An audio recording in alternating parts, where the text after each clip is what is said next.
Fala, ciclista, tudo bem? Hoje, aqui no LabFab, eu tenho a honra de receber aqui o professor Jumes Lira para a gente conversar um pouquinho e mostrar para vocês os efeitos que o exercício aeróbio promove ao nosso cérebro. Eu vou fazer aqui uma breve apresentação do professor Jumes Lira. Então, ele é graduado em Educação Física pela Universidade 9 de Julho.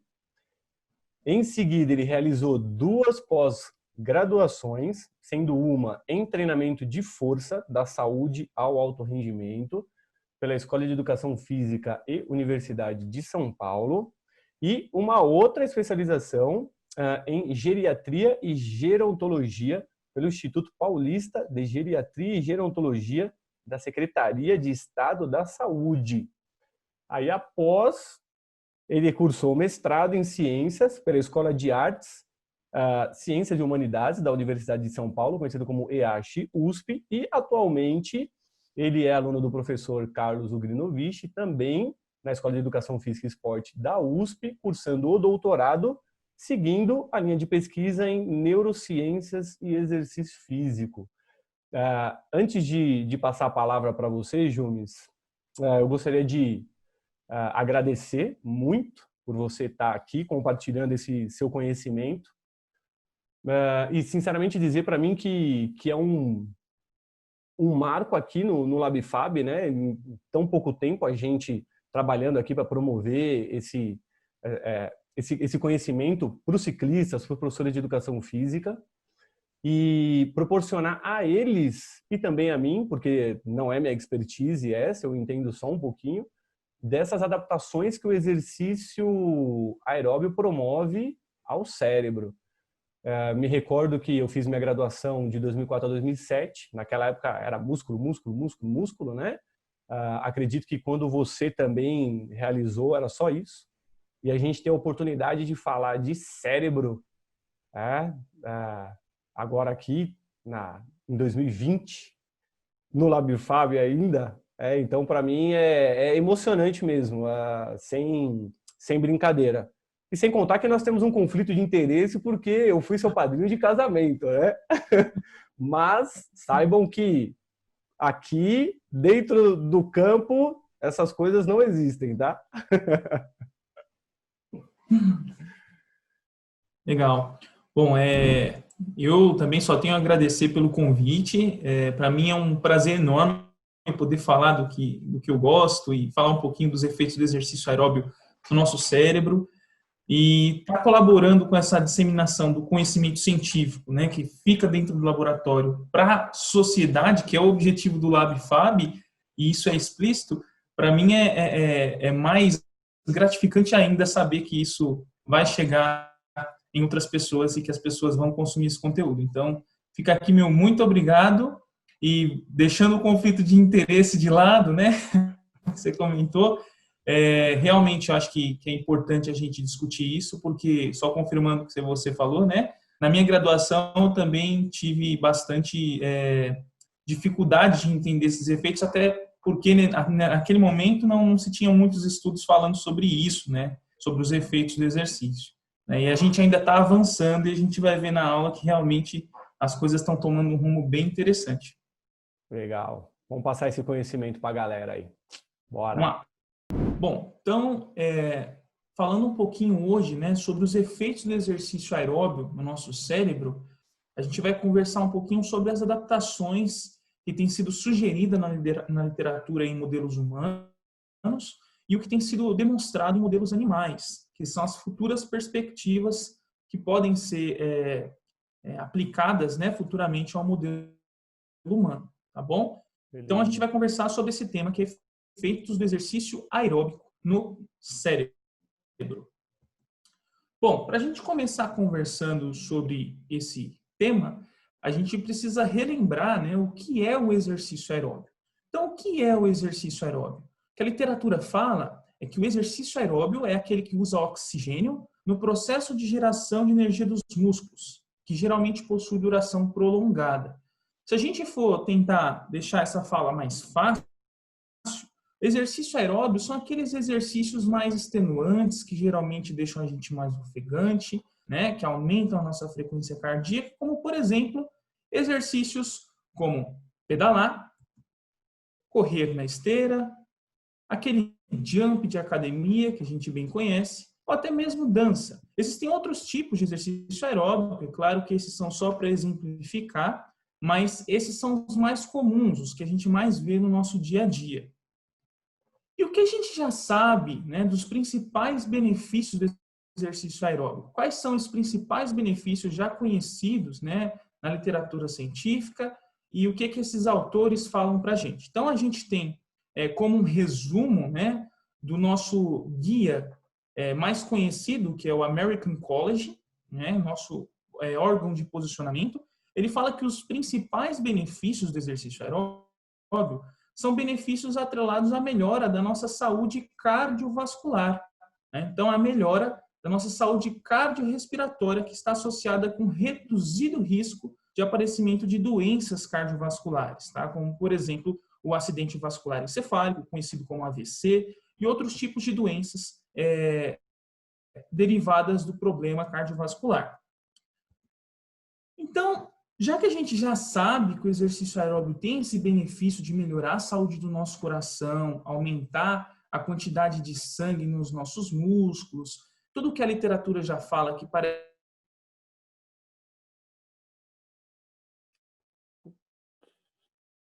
pode trazer benefícios para o nosso cérebro. Então, eu já pergunto para o Fabiano, né? O que você acha, Fabiano? Você acha que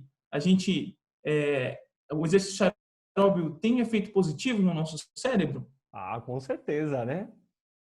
Tem efeito positivo para tudo, né? Até para parte psicológica, enfim. Exatamente. A gente vai ver um pouquinho desses efeitos. Então, vamos lá. Bom, para a gente começar a entender, né, o efeito desse exercício aeróbico, ou quais os efeitos desses exercícios aeróbicos no nosso cérebro, a gente precisa entender primeiro que cérebro não é encéfalo. Então, para a gente entender essa estrutura, aqui é uma imagem do livro do 100 bilhões de neurônios, do Robert Lent, que ele mostra o seguinte, que o nosso sistema nervoso central é um sistema mais abrangente, um sistema grande, que dentro desse sistema a gente tem uma estrutura grande chamada encéfalo, que é todo aquele conteúdo que está dentro da nossa caixa craniana, dentro da nossa cabeça. Tudo isso que está dentro da nossa cabeça é o nosso encéfalo. E o cérebro é só uma parte desse encéfalo, ou seja, é só uma parte desse conteúdo que está dentro da nossa cabeça, que é composto pelo telencéfalo, diencéfalo e por outras estruturas. Tá? Então, quando a gente fala cérebro, na verdade não é correto. O correto é nós falarmos encéfalo, tá? Porque o exercício aeróbio ele tem um efeito no nosso encéfalo, em várias áreas de dentro do nosso encéfalo. Tá? Então, fica aqui a dica do livro 100 bilhões de neurônios, de onde eu tirei essa imagem. Bom, e se eu falar para vocês que dentro do nosso encéfalo a gente tem uma espécie de árvore? O que vocês acham? Fabiano, o que você acha? Você concorda que a gente tem uma espécie de árvore dentro do nosso encéfalo? Olha, eu vou te falar que eu vejo árvore, eu vejo brócolis ninja, né? O cerebelo, para mim, cortado, parece um brócolis ninja, né? Isso. E parece mesmo. Na verdade, a árvore que eu estou falando para vocês e perguntei para o Fabiano, olha como parece, né, a imagem de uma árvore com a imagem da nossa vascularização encefálica, ou seja, a quantidade de sangue, de oxigênio que vai para o nosso sistema nervoso central, para o nosso encéfalo. Tá? Parece uma árvore. Né? Então, todo mundo já deve ter ouvido falar que a gente tem uma artéria muito conhecida que se chama artéria aorta. E essa artéria, ela tem algumas ramificações, assim como as ramificações dos galhos das árvores, tá? E uma dessas ramificações, ela se chama artéria carótida. E essa artéria carótida, ela manda sangue, tá? Para o nosso encéfalo, tá? Ou se vocês quiserem chamar de cérebro, só para a gente entender. Então, quer dizer que, a partir das adaptações que o exercício aeróbico gera na nossa saúde cardiorrespiratória, a gente pode imaginar que pode ter algum efeito no nosso encéfalo, uma vez que é a partir dele que a gente consegue irrigar o nosso encéfalo, né? Então, vamos ver essas adaptações. Uma coisa que é interessante a gente observar aqui é que essa ramificação da artéria carótida, ou seja, essa parte que vem da aorta, ela vai subindo e ela vai atingindo várias áreas do nosso encéfalo, tá? Tanto as aqui da frente, do meio e aqui as áreas mais posteriores. E o que a gente observa aqui é que a gente tem uma ramificação de uma artéria bastante importante que se chama artéria cerebral média. Essa artéria cerebral média é uma ramificação dessa carótida que leva sangue principalmente para estruturas do nosso encéfalo que são responsáveis por gerar movimento. E olha só que interessante. Nesse estudo, pensando nessa vascularização, essa quantidade de sangue, de oxigênio que as nossas artérias cerebrais levam para o nosso encéfalo, esse estudo pegou alguns indivíduos jovens, tá? E ele fez um teste incremental, uma bicicleta estacionária. Então, aqui nesse eixo, a gente está vendo a quantidade de sangue dessa artéria cerebral média que eu mostrei para vocês. E aqui nesse outro eixo, a gente está vendo a intensidade do exercício. Esses pontinhos pretos é a quantidade de sangue, tá? Dessa artéria cerebral média, e os pontinhos quadrados é a quantidade de CO2, né? De gás carbônico exalado, ou seja, o quanto o indivíduo solta de gás carbônico. O que a gente observa aqui é que o aumento dessa quantidade de sangue, desse fluxo encefálico ou fluxo cerebral, tá? Ele vai aumentando conforme vai aumentando a intensidade. Só que chega numa margem mais ou menos entre 60% e 80% do VO2 máximo, que esse sangue ele vai diminuindo. Então, parece que existe uma quantidade, uma intensidade ótima do exercício, né, para a gente ter um aumento de sangue no nosso encéfalo, tá? E aí, essa quantidade de sangue, ou seja, essa quantidade de sangue na nossa artéria cerebral média, ela é quantificada por uma técnica que a gente chama de Doppler, tá? Então, a gente já viu que parece existir uma intensidade ótima para esse aumento de sangue no nosso encéfalo. Isso foi uma perspectiva aguda, né, que a gente chama, ou seja, o indivíduo faz um teste incremental de 4 minutos, aumentando a intensidade, e esse estudo que eu mostrei para vocês mostrou uma perspectiva aguda. Nesses 4 minutos, baseado no aumento de intensidade, aumenta o fluxo. Mas aí vocês podem perguntar, tá bom, mas será que isso acontece também cronicamente? Aí esse estudo do Journal of Physiology, essa revista bem conhecida, ele teve esse objetivo de avaliar a quantidade de sangue da artéria cerebral média de indivíduos treinados aerobicamente comparado com indivíduos sedentários. E olha que interessante, eles encontraram que houve uma diferença significante entre os indivíduos treinados e os indivíduos sedentários, tá? De mais ou menos 17% na quantidade de sangue da artéria cerebral média. O que isso representa para a gente, né? Parece que indivíduos treinados aerobicamente, principalmente mais jovens, aqui a gente consegue ver a idade nesse eixo dos indivíduos, e aqui a quantidade de sangue da artéria cerebral média. Então, a gente consegue perceber que, principalmente os indivíduos mais jovens, se eles forem treinados, eles têm mais sangue nas regiões do encéfalo, que são irrigadas por essa artéria, comparado com os indivíduos sedentários. E por que isso seria interessante? Porque no sangue a gente tem oxigênio, a gente tem glicose, que são as comidas, que a gente pode dizer assim, ou substratos necessários para a vida dos nossos neurônios. Então, as nossas células nervosas, que são os neurônios, eles sobrevivem a partir de oxigênio e de glicose, que são entregues por esse sangue.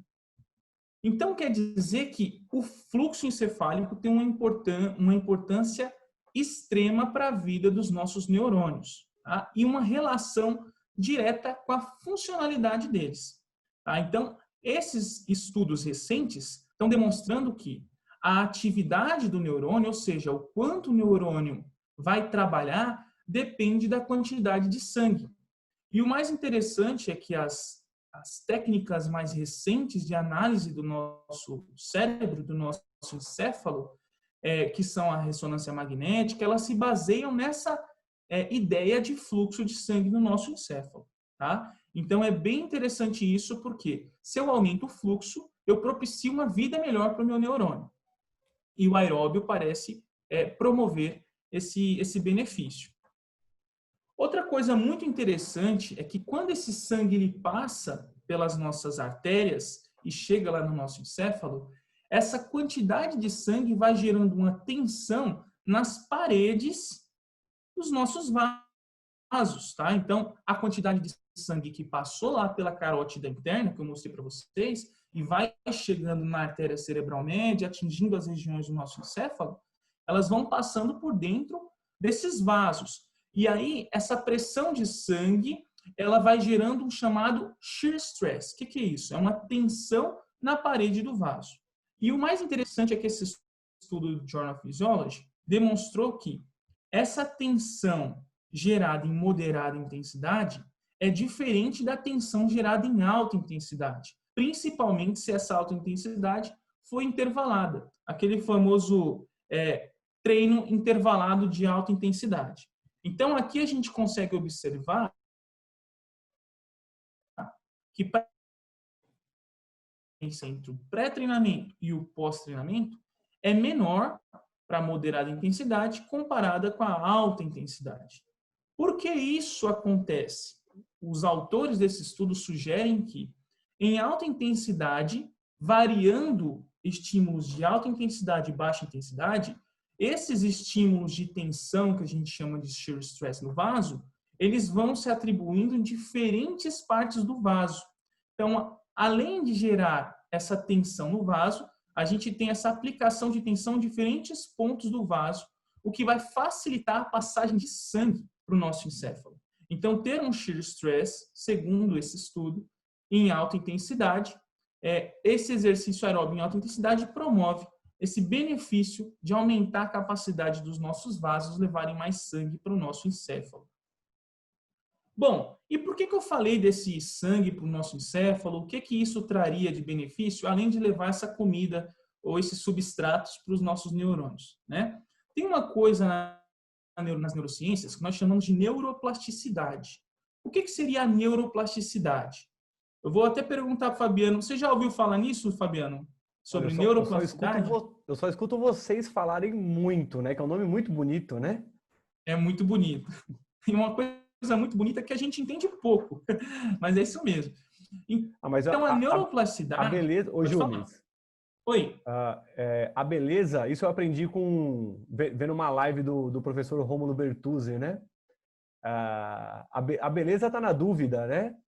Quando a gente tiver certeza de tudo, não tem mais graça nenhuma. Show! É verdade. Acho que nos motiva a buscar, né? É verdade.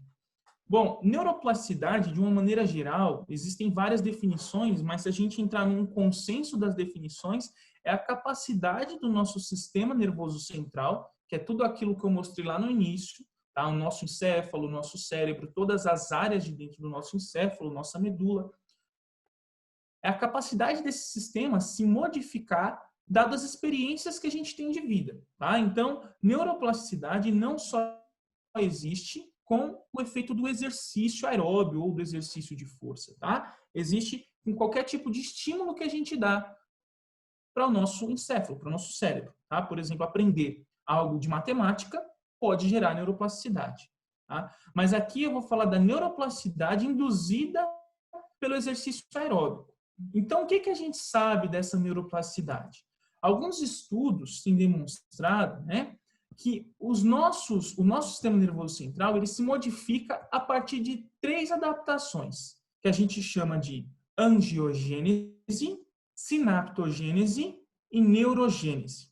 Tá? Então, eu vou explicar cada uma delas. Angiogênese é a capacidade do nosso sistema nervoso central gerar novos vasos, aumentar a vascularização, aumentar o número de vasos. Tá? Angiogênese é isso. Neurogênese é a capacidade do nosso sistema nervoso central aumentar o número de neurônios. E sinaptogênese é a capacidade do nosso sistema nervoso central aumentar o número de sinapses. Lembrando que isso a gente consegue verificar em modelos animais e esses estudos têm indicado isso, tá? Que o exercício aeróbico ele tem essa capacidade de aumentar o número de sinapses, de neurônios e de vasos. Então, aumentar o número de sangue, a quantidade de sangue no nosso encéfalo, tem uma relação direta, tá, com essa angiogênese, com a capacidade de gerar novos vasos. O interessante é que alguns exercícios aeróbicos para os ratinhos, que são esses modelos animais, têm demonstrado que um ambiente enriquecido, o que é isso? Colocar o ratinho dentro de uma gaiola e encher de coisas para ele aumentar os estímulos, o cérebro dele receber mais estímulos, né? Porque ele está mais exposto a diferentes apetrechos aqui, tem a capacidade de gerar uma neuroplasticidade maior do que o exercício aeróbio sozinho, ele andando aqui nessa rodinha, por exemplo. Então, o que a gente não sabe ainda é qual tipo de exercício aeróbio pode gerar essa maior neuroplasticidade no modelo animal, dado que alguns estudos têm sugerido que um ambiente enriquecido pode ser um pouco melhor. Bom, então, por que a gente não consegue ver isso em humanos? Tá? Sinaptogênese, neurogênese e angiogênese, que eu falei para vocês, são adaptações muito invasivas. O que isso quer dizer? São adaptações que a gente precisaria abrir o cérebro, abrir o encéfalo dos seres humanos, para a gente poder ver a quantidade ali, no caso da sinaptogênese, de sinapse que está aumentando com o exercício aeróbico. A mesma coisa para a neurogênese, a gente precisaria abrir o cérebro do indivíduo para ver a quantidade de neurônios que estão crescendo ali. E a angiogênese, a gente também deveria abrir a cabeça dos indivíduos. Como a gente não pode fazer isso, não é ético, e também não seria legal fazer isso, né? A gente só tem como comprovar isso em modelo animal, que é o modelo em que a gente consegue ter essa avaliação mais direta dessas adaptações. E como a o gente vê problema, isso? Jumes, o Oi? problema é que teria que abrir duas vezes, né? No pré-treinamento e no pós-treinamento, no mínimo, né? Exatamente, né? No mínimo. A Então, além angiogênese, de a abrir, angiogênese né, no teria que abrir músculo a mais de gente uma vez. consegue ver, né? Através de biópsia Exatamente, muscular dá para fazer, mas no cérebro não dá. Não dá. exatamente. É bem complicado.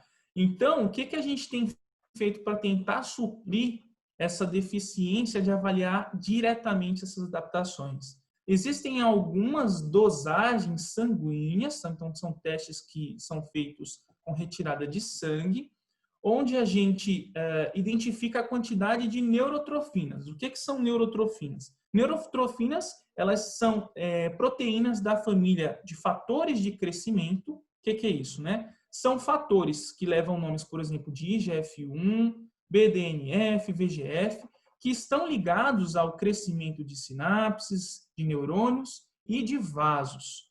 Por que estão ligados? Porque eles têm uma correlação com isso. Eles não são marcadores diretos dessas adaptações. Tá? Então, existe também a retirada do líquor, né?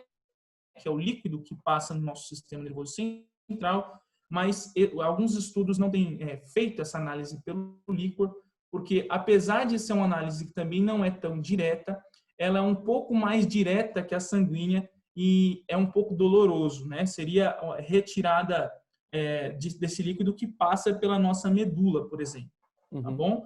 E essas adaptações, ou seja, a quantidade de VGF, de BDNF, de IGF-1, está ligada ao aumento estrutural, que a gente chama, ou morfológico, né, do nosso encéfalo, tá bom? Então, a quantidade dessas neurotrofinas perifericamente está ligada a um aumento do nosso encéfalo, ou seja, o nosso cérebro cresce depois do treino, ou seja, esse crescimento está ligado à quantidade dessas neurotrofinas, tá? A redução das lesões corticais e subcorticais, que são áreas do nosso encéfalo. Então, isso seria a neuroproteção e a melhora da perfusão cerebral. O que é isso? A quantidade de sangue que passa no nosso encéfalo.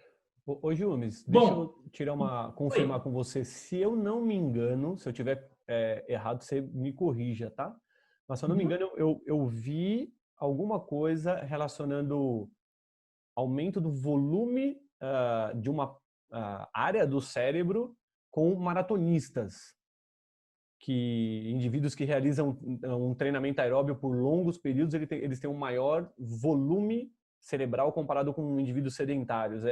Você sabe alguma coisa com relação a Isso, isso? na verdade, assim, existem alguns estudos que mostram isso, né, desse aumento de volume, mas eu deixei até um slide para falar sobre essa adaptação, né, desse crescimento, que a gente só consegue ver, tá, já tentando adiantar, esse aumento dessa área, né, através do hipocampo. Então, uma área onde a gente, em humanos, pode confirmar a neurogênese é no hipocampo. Tá. E aí eu vou falar um pouquinho sobre Então ele mais beleza. para Então não frente. entra agora não, Esse fica tranquilo. aumento geral, não, tranquilo.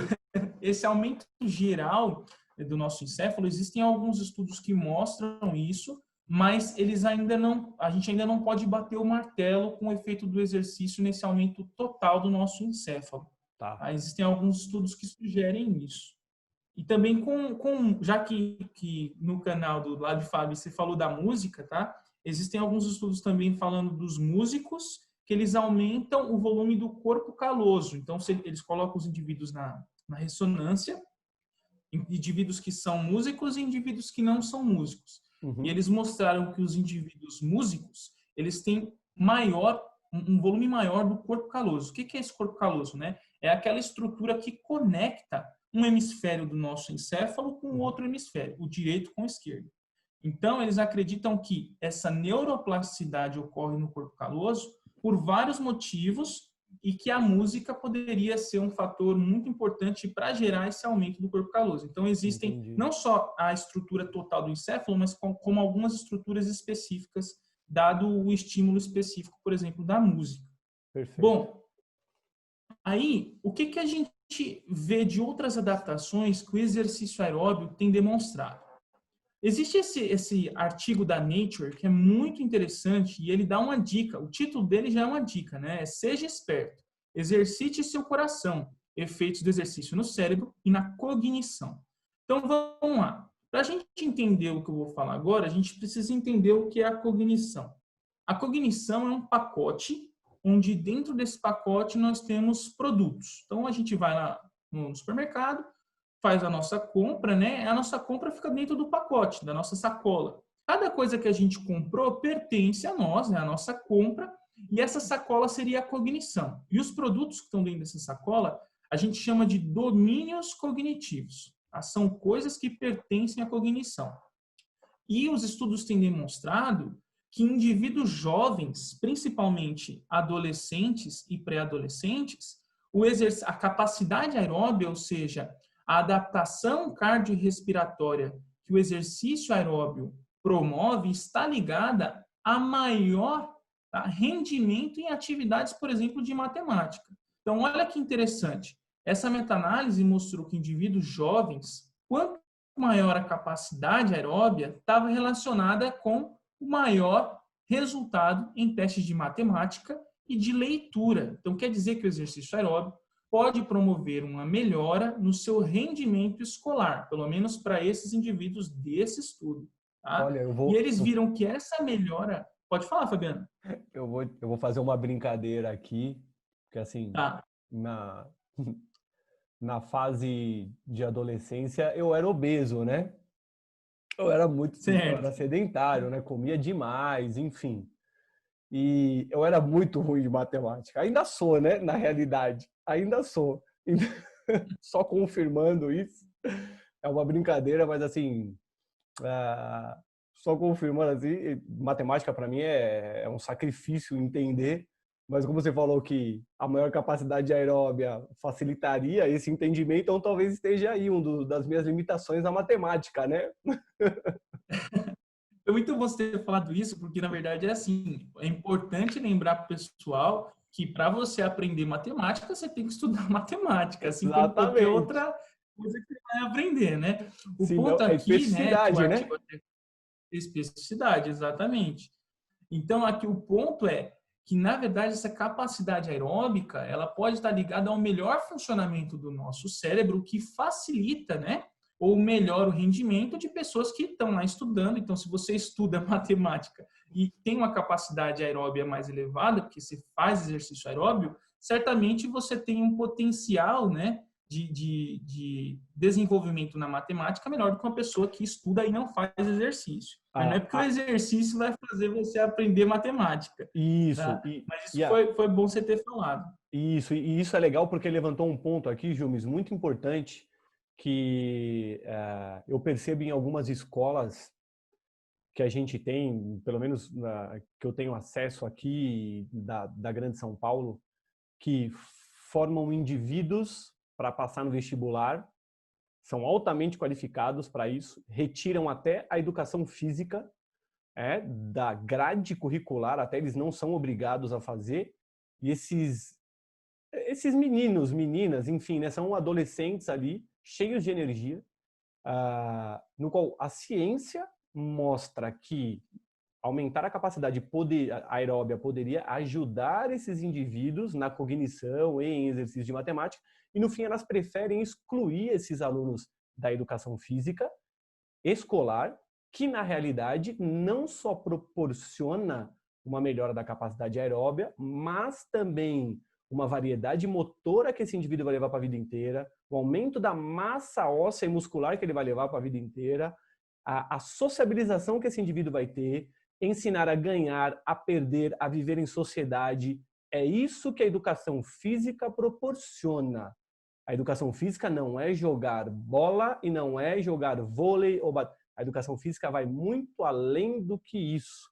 Então, acredito que eu estou falando até um pouco mais forte, porque isso de fato me deixa um pouco mais revoltado mesmo, porque muito disso a sociedade tem escondido.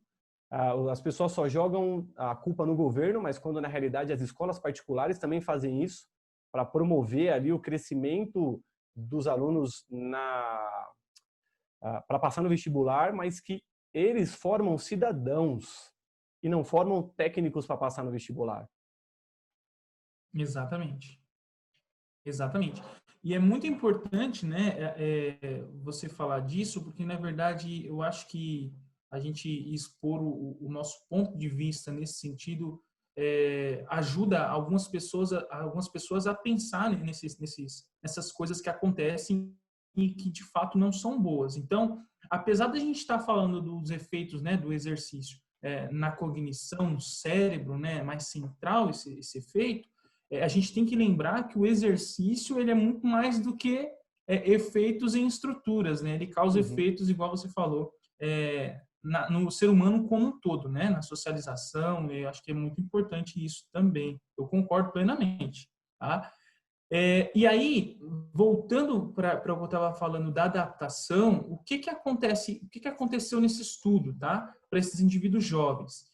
Além deles perceberem que essa capacidade aeróbica estava correlacionada com o melhor desenvolvimento desses testes de leitura e matemática, eles viram na ressonância magnética que esses indivíduos também tinham maior atividade, ou seja, esses indivíduos que tinham maior capacidade aeróbica participavam das aulas de educação física da escola, tá? Nesse estudo eles falam isso.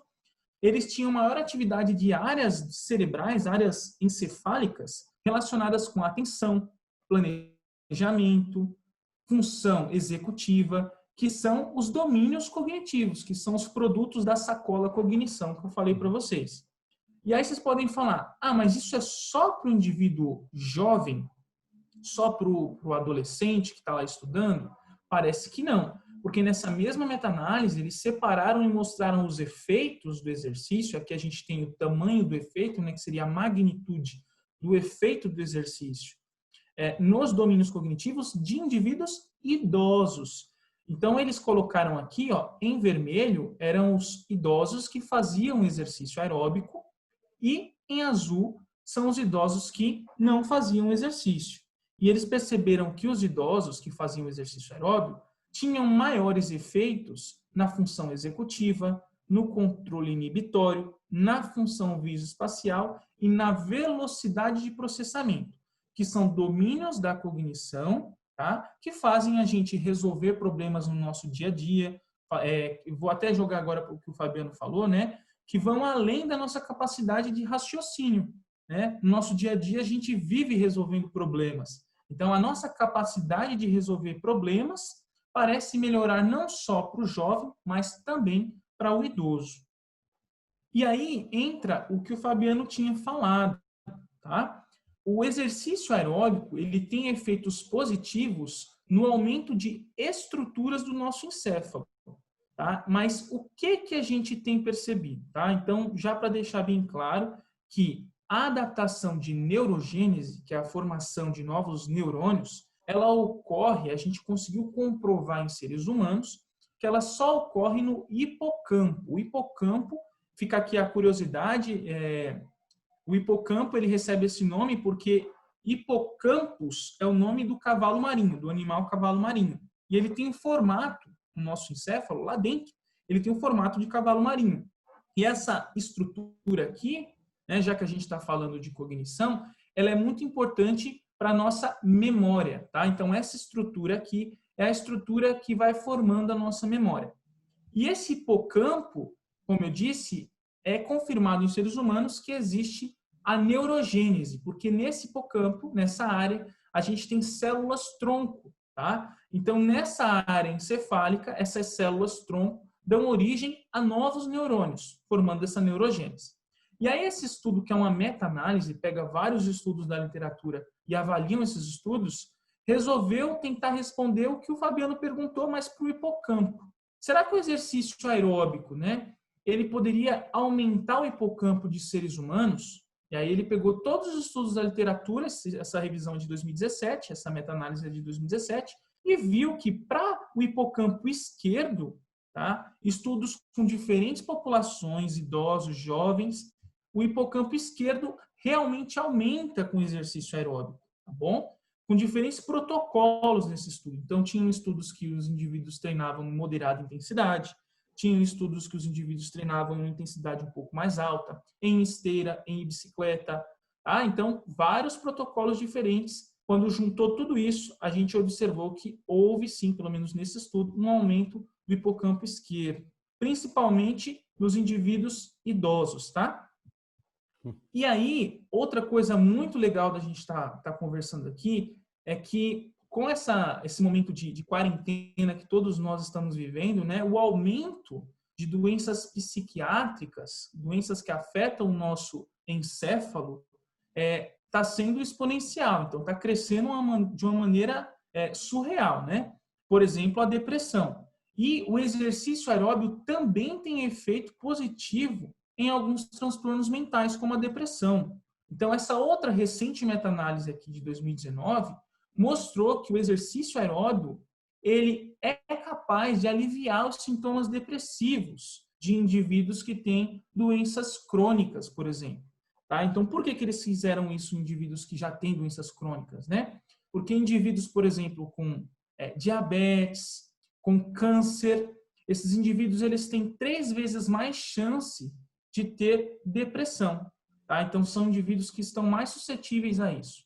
Tá? E aí, o exercício aeróbio tem um potencial de aliviar esses sintomas depressivos. E olha só que interessante, principalmente, olha só, Fabiano, que legal esse estudo.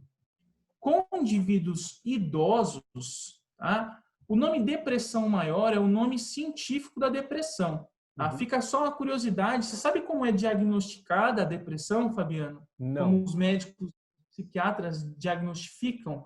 Então, só para a gente saber, para entender que isso é uma escala, né? Uma escala de depressão aqui nesse eixo. Como funciona? Existe um manual diagnóstico estatístico que chama DSM, é como se fosse um livro da psiquiatria. E lá existem 9 sintomas, tá? Na área de depressão maior. Esse livro, ele não só serve para a psiquiatria diagnosticar depressão, mas como outros transtornos psiquiátricos. Por exemplo, esquizofrenia, outros sintomas. Uhum. E para a depressão, é assim, existem 9 sintomas. Esses indivíduos eles têm que apresentar 5 desses 9 sintomas por mais de 2 semanas.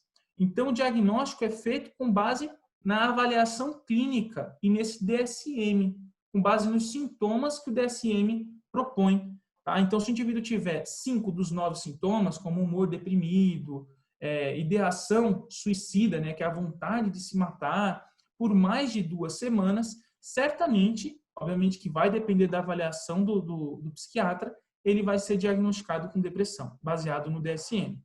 E aí existe uma escala chamada escala de Hamilton, que é a escala que mede os sintomas depressivos. Então, quanto mais, ou seja, quanto maior o número aqui dessa escala, maiores são os sintomas depressivos. E olha só que interessante, tá? Esse estudo aqui demonstrou que aqui em cinza é antes do tratamento e em branco depois do tratamento.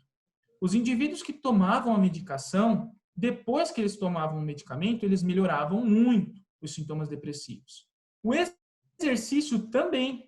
E se fizesse isso combinado, também tinha uma melhora muito grande. Mas o mais interessante desse estudo é que não houve diferença entre as condições.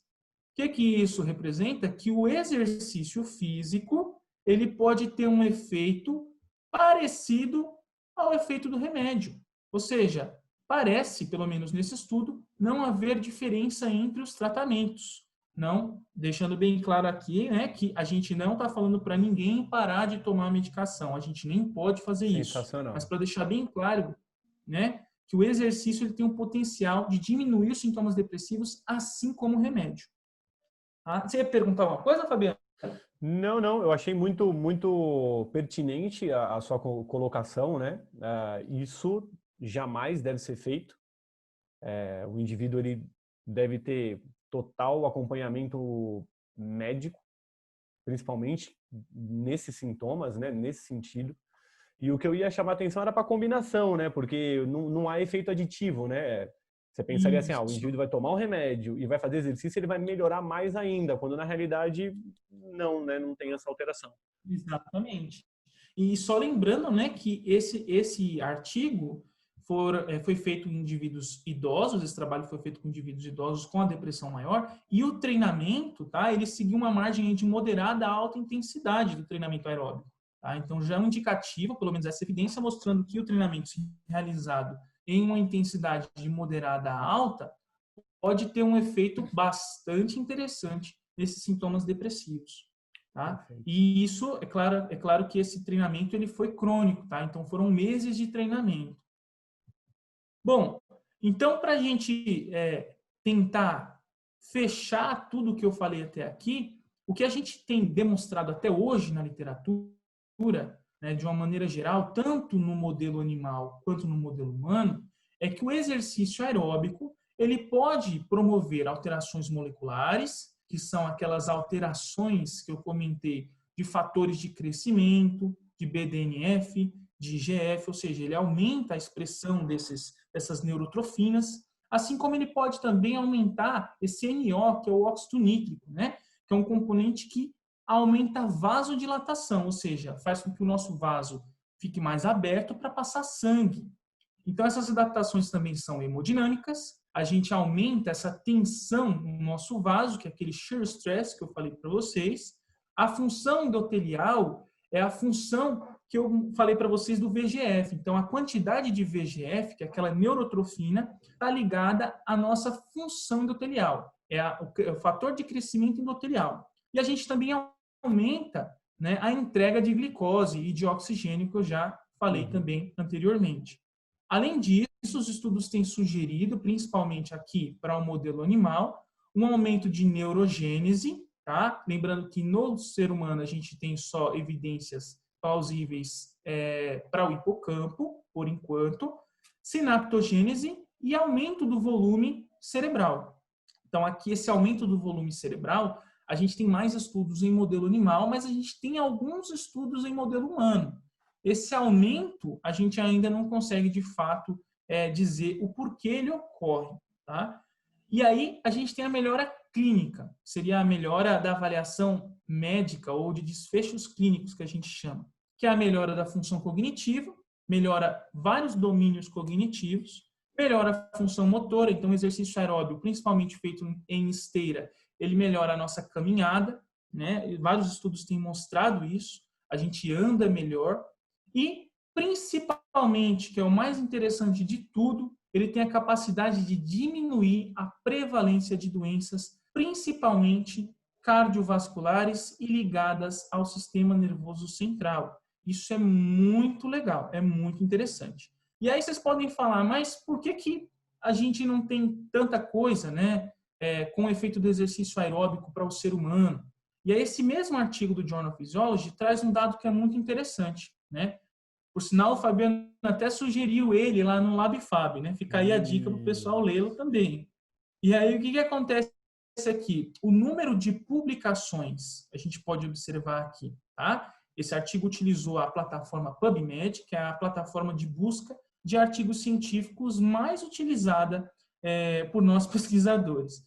E aí, ele viu que, de setembro de 2019, o número de publicações com efeito do exercício aeróbio no cérebro era o menor número comparado com o efeito do exercício aeróbio nas doenças cardiovasculares, nas alterações metabólicas, nas alterações pulmonares e musculares. Então, a gente tem mais coisa publicada com o coração, com o metabolismo, com função do pulmão, função pulmonar e com o músculo do que com o exercício, com o efeito do exercício aeróbio no cérebro. Então, a gente está crescendo no número de pesquisas nesse sentido.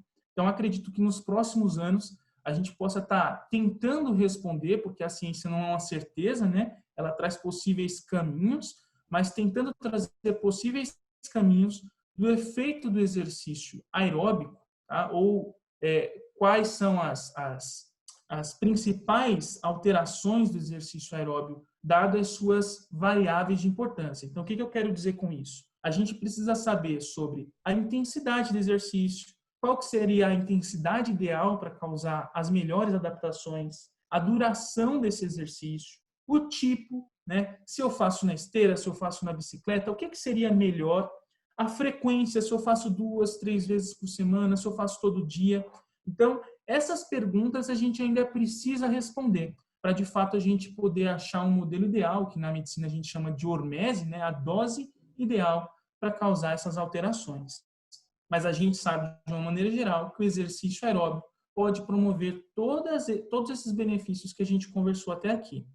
Então, fica aqui o meu muito obrigado ao LabFab, né, pelo convite de falar um pouquinho dos efeitos do exercício aeróbio no nosso encéfalo.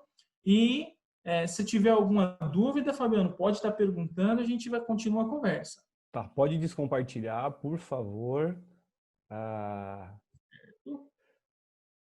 Eu tô até sem palavras, né? Na realidade, eu tô assim. Cara, dá para conversar muito, porque na verdade assim, eu tentei falar de uma maneira simples, porque Era isso, esse o objetivo, né, do LabFab, para todo mundo que está assistindo. Acredito que assim, a mensagem, a grande mensagem é que a educação física tem crescido cada vez mais. Não se limita somente aos músculos, não se limita somente à estética. Ela abrange parte de cognição, parte de problemas psicológicos que podemos auxiliar nisso, abrange problemas cardiorrespiratórios, metabólicos. Então, assim, vai muito, muito, muito além da estética. Muito além da estética. Então, o meu maior orgulho, se é que eu posso falar assim, acho que orgulho não, mas a minha maior alegria de estar aqui, de ter dado continuidade, né, nessa vontade de fazer o LabFab, proporcionar isso não só para os profissionais de educação física, mas para a sociedade como um todo. Para quem quiser assistir, vai estar lá, né? Essa excelente aula que você deu, eu só tenho que agradecer. É isso. Não vou esquecer de falar que o Jumes também vai começar logo mais um novo canal que ele vai se especializar, né? vai falar de coisas relacionadas ao que ele estuda, a linha que ele estuda, e eu não vejo a hora de compartilhar, né, as coisas dele, mas depois aí a gente vai ajudar na disseminação para a sociedade também, que esse é o grande objetivo. E em meu nome, em nome do LabFab, Jumes, muito obrigado por essa aula. Acho que não tem mais o que eu falar. Bom, eu que agradeço aí a oportunidade de falar um pouquinho. Me ponho à disposição de quem quiser mandar e-mail para pegar algum dos artigos que eu coloquei na aula. Tá? Então, se você quiser colocar o meu e-mail, é jumeslira@usp.br, pode colocar na aula, se você quiser, para facilitar para o pessoal. E eu que agradeço de ter sido convidado para falar um pouquinho. Para mim é um prazer. Sempre Perfeito. será um prazer colaborar com o LabFab. Sensacional. E no que precisar, você sabe que eu também estou sempre aí. Muito obrigado e, ciclista, até o próximo vídeo.